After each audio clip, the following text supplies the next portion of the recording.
Well, Congressman Carter, thank you for your leadership on this issue. Look at the board that you're standing next to. They're basically saying, our government is saying that right-wing extremists in the United States fall into two groups. Those who hate others, hate-oriented groups, and those who are anti-government.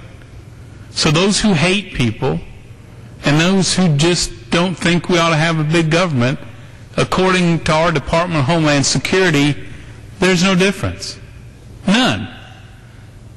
What kind of country are we becoming? Like you, I was in front and participated in two of our tea parties in Montgomery County. Hundreds of people attended downtown Conroe, thousands in the Woodlands at Creekside Park waiting hours to get to the park. Average people, middle-class Americans, the type that built this country. I took a good look at that crowd, and I didn't see an extremist in the bunch. And don't you know, I was looking for it after reading all about Secretary Napolitano's memo, who paint them as the new national security threat in our country. But let me tell you what I did see. I saw Americans who are fed up with the government spending their money hand over fist, Americans who live within their means and pay taxes to a government that starting this Saturday will run out of money for the entire year. We just paid our taxes on the 15th. Government's already out of money, living on a credit card. They're asking why. What's extremist about that? I saw Americans who want secure borders, Americans who welcome immigrants who are seeking a better life. They're just asking that they come in through the front door of legal immigration rather than the back door of illegal immigration, just like generations of Americans did before them. I saw veterans of World War II, from Vietnam, from Korea, yes, veterans home from Iraq and Afghanistan.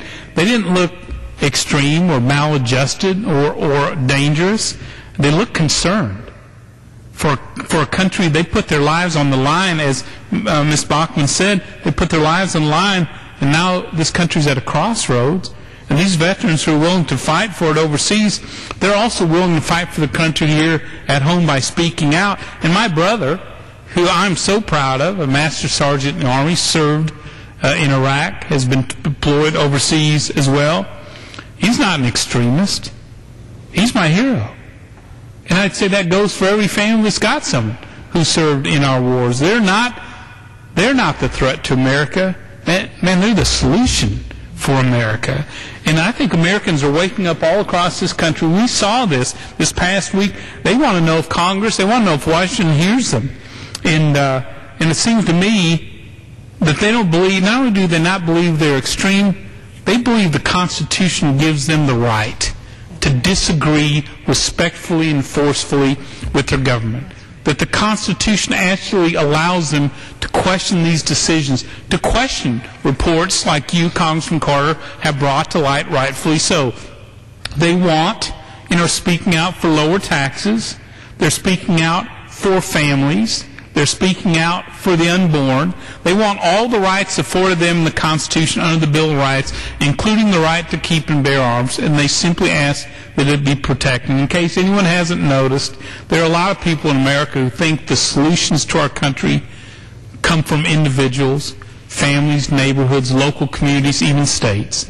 And they don't get anointed from Washington and then passed on to the rest. Washington doesn't know best. Just because people believe in those rights, they shouldn't be labeled as extremists. The Secretary's comments were offensive. She apologized to veterans, sort of. Not really. Not much. Not much at all. And she absolutely ignored everyone else. And it seems to me that she should recant this report forcibly. Should apologize to everyone who was offended and covered. As you said, 80% of Americans are now a national security threat. She should apologize to them. She should commit to the American people that she will not confuse the patriots within our country who want to build it up with the extremists outside who want to tear it down. There is a huge difference, and if our government doesn't know, I really am frightened. Some pundit said, maybe the snake is out of the box. Maybe this really is the attitude of a government about those who simply disagree with it. If it is, then the Tea Parties will only continue to grow, to be more valuable, to be critical to where we go. I appreciate Congresswoman Bachmann, Congressman Burgess, you especially, Congressman Carter, for bringing this issue to us tonight so the American public can see that we are as outraged and angry at this report as they are, and we intend to hold those accountable who drafted and support it. With that, I would yield back.